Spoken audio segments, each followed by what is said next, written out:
Before we get started this week, before I start every show, I always do Love 1030. If you want to catch our show, catch us on Facebook, YouTube, and Talkin Sports with the Know-It-Alls. But before we get into this special episode, we taping this right before Game 2 of the finals. Game 1 was a little head scratcher for me. Boston won. A lot of people out there happy. Check out our episode about the finals and stuff. But Big Ralph, what's your take on Game 1? Man, I told y'all, man, the Celtics was gonna be tough to beat, man. Even though Golden State, Golden State showed in the first half why they made it and how they made it and all. So, but I gotta give a lot of credit to Al Horford in that fourth quarter. 22 out of 26 points. It's tough, man, and also Derek White showing up to play too, man. That dude, if it wasn't for him, they probably lost by 40. So he kept them in the game the whole time. But I think Golden State gonna win Game 2. I think they'll split. Boston did their job. You came out there to go to San Francisco get one. So they did that in Game 1. So I think they'll split today and go back to Boston from there. Still Boston 7. All right, I hear what you're saying. I'm one of those believers. All playoff start once the road team win a game. So with Boston winning, I don't think they'll ever shoot like they did in the fourth quarter again. Everybody get lucky. Everybody hit the lottery at least once. A broke clock is right twice a day. You know what I'm saying? Everything can happen one time. So it took an unbelievable effort for them to win Game 1. So I don't think that'll happen again. My boy got Celtics in 7. I got Golden State in 6. So we're going to keep it at that, and we're going to get this show started. Kick our intro.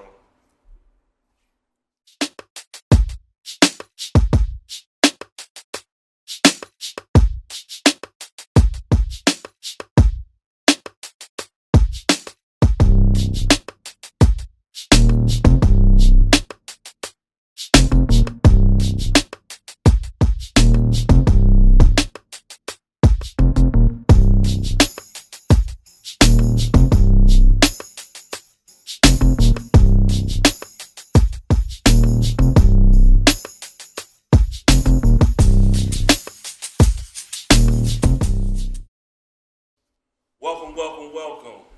We got a special episode of Talkin Sports with the Know-It-Alls. I'm Jimmy the Know-It-All. As you can see, back to the original duo, me and Big Lurch.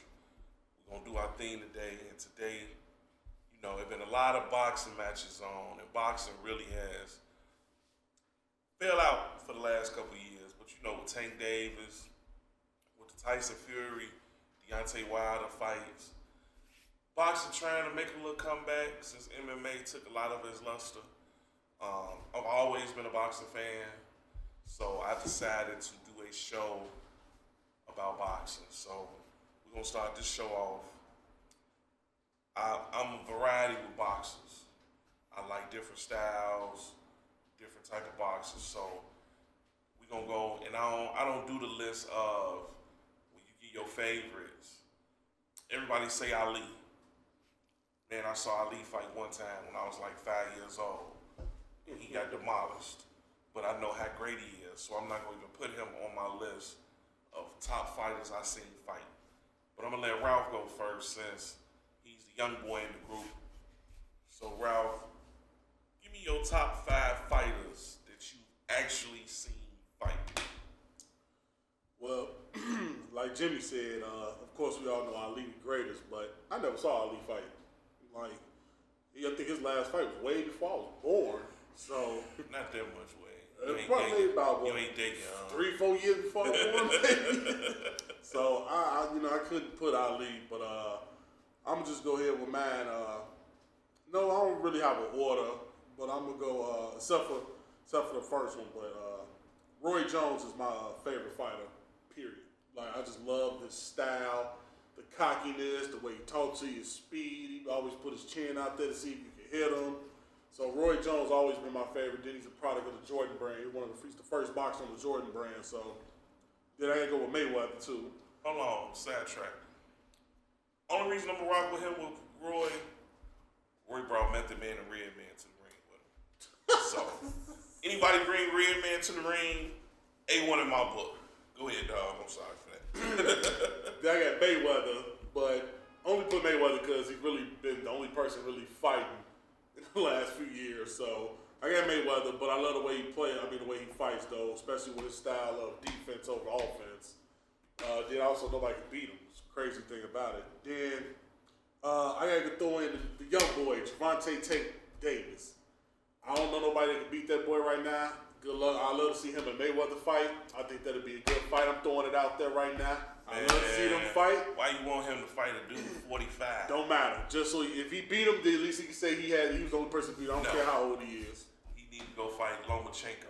He can fight everybody that's out right now. It don't even matter because old boy was talking crazy. He laid him out. Can't no Tatum people fight. Go ahead, man. Then I got Tyson, of course. Everybody's seen Tyson fights. I think Tyson pretty much robbed himself of his own career with all the stuff he had going on in the '90s. So definitely Tyson. And then my fifth one, I got a toss up. I got people ain't gonna agree with this one, but I'm gonna put Winky Wright. That was my boy strictly not because of the fight. I like the swag just like Roy Jones. And see, by him saying Winky Wright, everybody out seen me yawn before he even said the person. Winky Wright was so boring as a fighter, so it was the swag though, man. The state property gear and everything. But also don't get it twisted though. Winky Wright, he whooped a lot of people. He got over 50 plus wins. Only had 6 losses. So, and he beat Sugar Shane twice. So even though B-Hop beat him, but yeah, that's my 5 with Roy Jones being number 1. Okay, that's a good list. Mine a little varies since I'm a lot older than Ralph. A lot. So I'm a rank mine in order that I like them. My favorite boxer that I've seen is Sugar Ray Leonard. His style, his charisma. What I liked about him, Sugar Ray fought everybody. That's the one thing I miss about fighters now. In the 80s, in the early 90s, they fought each other, they called each other out. Even if you was a couple pounds different, if you was a welterweight and somebody in the middleweight wanted that smoke, they would call each other out. You know, he went up to fight Hagler. Everybody thought Hagler was gonna kill him. You know, he fought Tommy Hearns, he fought Duran. At the end, he went and fought Terry Norris. We ain't gonna even talk about that because Terry Norris dog walked him. But Sugar Ray fought everybody. He didn't duck nobody. So I've always respected that. Even when Duran messed up his eye and challenged his manhood, he came back, made my man quit. And so I just like Sugar Ray, man. He was smooth. His style was smooth. I liked him. My second fighter, of course, Mayweather. I rocked with Mayweather. I rocked with him as an Olympian, as a lightweight. I think he probably the coldest lightweight I've ever seen, other than probably Mosley and Sweet Pea Whitaker.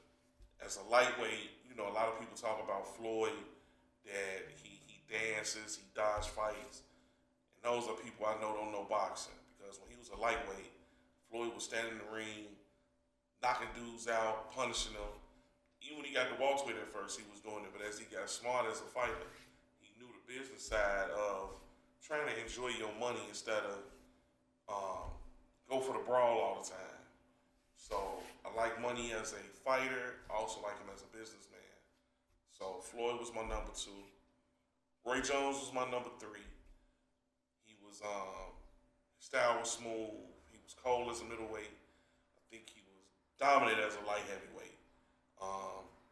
My dream match with Roy would have been him and Andre Ward. That would have been my dream match if it was 2 fighters I could have fight and they prime at the same time. I think that would have been a great fight. Side note too, I just thought about that too. He came out to his own ring music. You talking about he came out with Meth and Ray. I just thought about that. Yeah. Came out to his own ring. How cold is that? Come on now. His ring entrance and Floyd.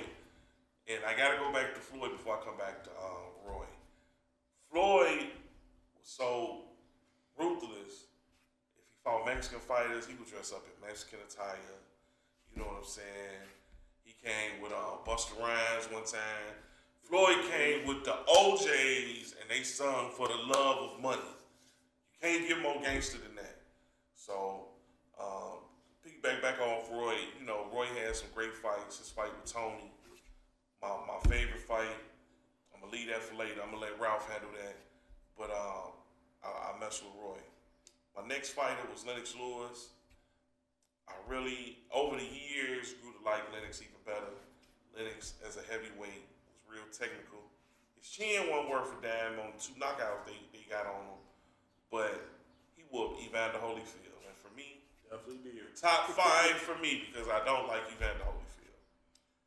My last fighter is my boy. Everybody know I love him. No homo. Felix Trinidad.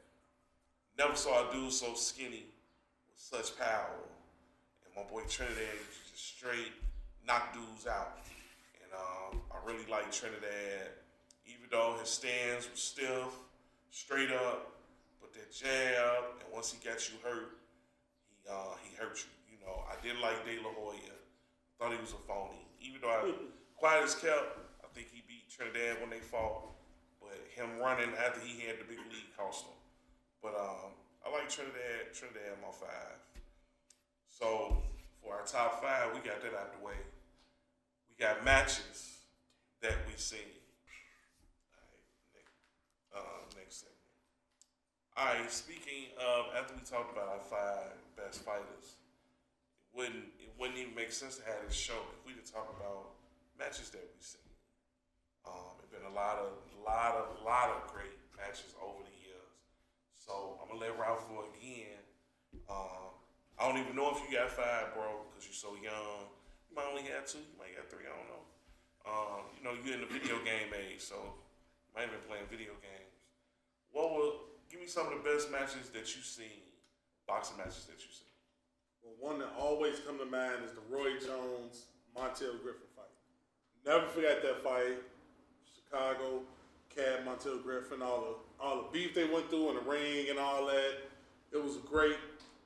I mean, it was a lot of controversy with the fight. The rematch was, we're not going to talk about that, but that was one of the good fights I've seen, at least for a Chicago kid.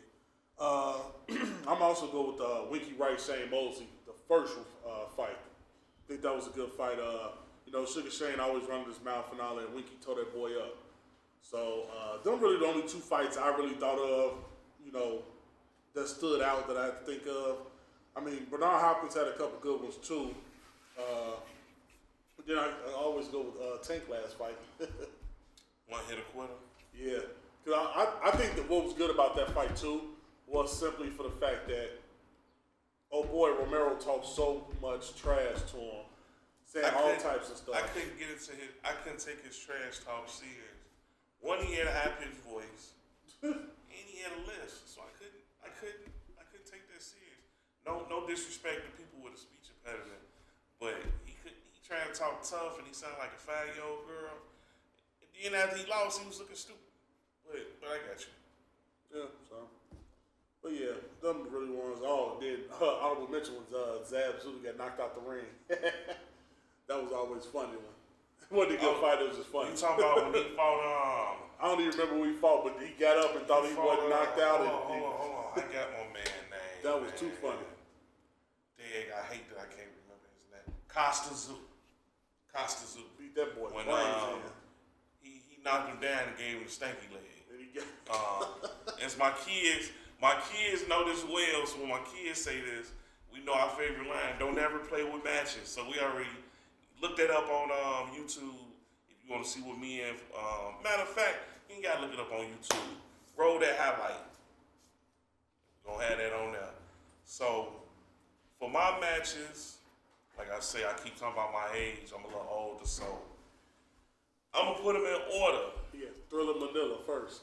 Exactly. I don't even think I was born when the Thriller Manila came out. Diego Corrales against Floyd. That's number 5. That was at lightweight. Both of them were very talented boxers. It was a highly anticipated match. It was a good match. He was trouble for Floyd, but in the end, Floyd ended up knocking him out. Very exciting fight. My next fight was was Zab Judah against Floyd. Again, two very, very talented boxers. It was a good match. Midway through the match, Zab kept hitting Floyd in the groin.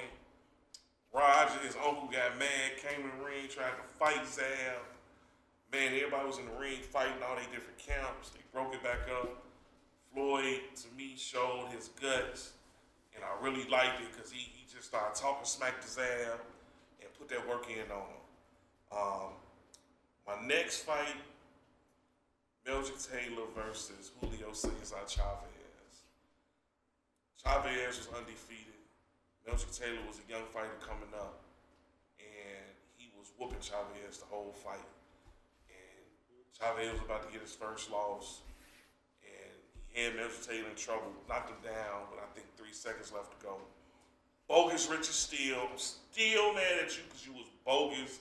You were supposed to let that man finish the fight. Waved the fight off with 3 seconds left. Devastating fight. Meldrick Taylor was never the same after that fight. I didn't think he was going to be the same anyway because he took too much damage. But that was like the third best fight I've seen. My second fight, Hagler versus Hearns. I think the fight only went 3 rounds. I've never seen a fight in my life have that much action. It was that much hatred in the fight. 3 rounds of non-stop just swinging. You knew it wasn't going to last long. You knew somebody was going to get knocked out. Hearns broke Hagler's nose in the first round. Hagler forehead bleed. Man, it just man, we're going to run that highlight while I'm describing the match. Just straight action the whole fight. Great match. And my number one match that I seen was the Arturo Gatti-Mickey Ward fight.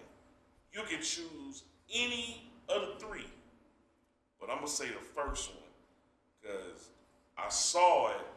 I was getting ready to go to the club. Me and my boy was late going to the club because I couldn't stop watching the match. It was just back and forth, just straight fighting. You never see fighting like that no more. You just cheered for the fight. You didn't care who won. It was just straight boxing. And as I'm talking about this now, as you guys can see the highlights, as we showing them, it was just straight action all day. So those are my 5. Ralph gave us 5. As far as boxing as a whole, I really hope it come back to the forefront. I wish these promotions taking over. Right. I wish these promotions would get out their feelings and stop trying to put everybody on pay-per-view. I wish they would go back to putting fighters on free TV. Showtime. I wish they would go back to fighters being on like ABC.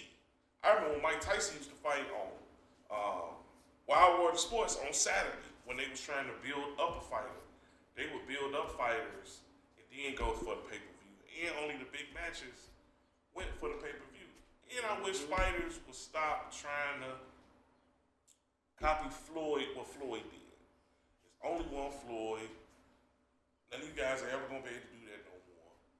I wish you guys would fight each other. I think you would get more respect if you fought a guy and lost than just avoid him. Well. You know, I mean, even with Canelo. Everybody talk about Canelo, but Canelo don't never get the respect or notoriety he want because he picks and chooses who he fights. Then he just lost to a dude who was a good fighter. Then you get the people who I ain't meaning to bust Ralph out, but it's a lot of people who always want somebody to fight Floyd. Yup, fight Floyd. I want Canelo to fight Floyd. Floyd 44. Don't matter. I'm like, I wouldn't even take it serious. If Floyd lost at 44, don't matter. I wouldn't even trip because he's 44. And for all you people who talk about Floyd ran, I'm going to give y'all a highlight to look at, a highlight reel. Google fighters before and after they face Floyd. Whenever they talk about Floyd, you never hear a fighter after they lose to him talking about they want a rematch. And when they lose to Floyd, their face always look like they've been hit with some bricks. So for all y'all that be talking, it's a merit to it if they don't want their smoke no more. So that's all I'm gonna say on that. You know what they should do too? Go ahead. How Floyd always have his 24, how they had that 24/7 thing. They should start allow people to film when they're actually up in there sparring. Some of them sparring matches be better than the actual match. They don't do none of that no more. If they show that, because Javante Tavis and all of was talking about that on his 24/7. Him and what's the kid out of Texas that just fought not long ago too? Errol Spence. They was talking about that, and they was talking about how they was fighting in those sparring matches, and how some of those sparring matches you actually see some people get knocked out that you wouldn't even think is now, like that. They need to start filming that and putting it on pay-per-view, because that'll actually probably make more money than some of these fights. Because some of these fights be trash. Now, speaking of Errol Spence, that's what I mean by boxing getting back to how it used to be. There's a rumor in that him and Terrence Crawford are supposed to sign the fight later this year. They're supposed to fight in October, right? If they can sign the fight, that's will help boxing come back to the forefront. But I hate to say it, boxing only sell when they get an American heavyweight champion. And ain't too many people boxing too tough. You know, I like Deontay Wilder, but he was a one-trick pony to me. He went for the knockout punch all the time. He didn't really know how to box. I knew Fury would beat him because Fury was a boxer. Yep. Even though my boy get knocked out all the time, I don't think Wilder could be Anthony Joshua. I think Joshua got too much skill for him. But, you know, that was our take on boxing. I hope you guys really enjoyed the show. That's something I've been wanting to do because that's a sport I like. Feel free to comment in the comments whenever you look at this. I hope you guys enjoyed it. And like I say, once again, keep on the lookout for other shows we're doing. We're going to have a summer series of shows this summer, Know It All Summer Series. So we're going to have a series of GOAT episodes where we're going to discuss the GOATs in football, basketball, baseball. And we're going to do decades, 90s, 2000s, 2010s. The discussion should be excellent because, of course, the crew of know-it-alls, all us different in age groups. So our take on what we think is good going to be different. Also in our series, our summer series, our know-it-all summer series, we're going to talk years in hip-hop. So we already got the years down. So be ready. We're going to do like 88. We're going to do basically the golden era of what we call hip-hop, from like 88 to 98. So that's going to be part of our summer series. We're going to break down, I'm going to tell, of course, since it's sports, we're going to break down what teams won in sports that year. But we're going to break down what hip-hop albums came out that year and discuss them. And what's really going to be exciting about this, once you really see what albums came out what year, that golden era, there was a lot of great albums that came between those 10 years, 88, 98. And as a bonus, we might throw some R&B in there. And you get a couple R&B albums that came out these particular years. So like I say, be on the lookout for our Know It All Summer Series coming soon. So for the crew, Big Ralph, the people not here, Nicky Nick, my boy Tim behind the scene, you know, our honorary know-it-alls. Y'all know Dirty Ant is somewhere running bases, stealing cars, something, you know, Ant do everything. So when y'all out here, somebody sending y'all hood caps. If y'all see somebody with a baseball cap, it might be Ant. You know, y'all gonna be like, man, he on the know-it-alls. So might be Ant. For Eric, my boy KD, anybody else gonna know it all, you know, if y'all want to come on the show, feel free to come on if you think you're ready for this smoke. Most of y'all, I don't think y'all like, y'all just talk. Come holler at us. So as far as that, holler at y'all next show.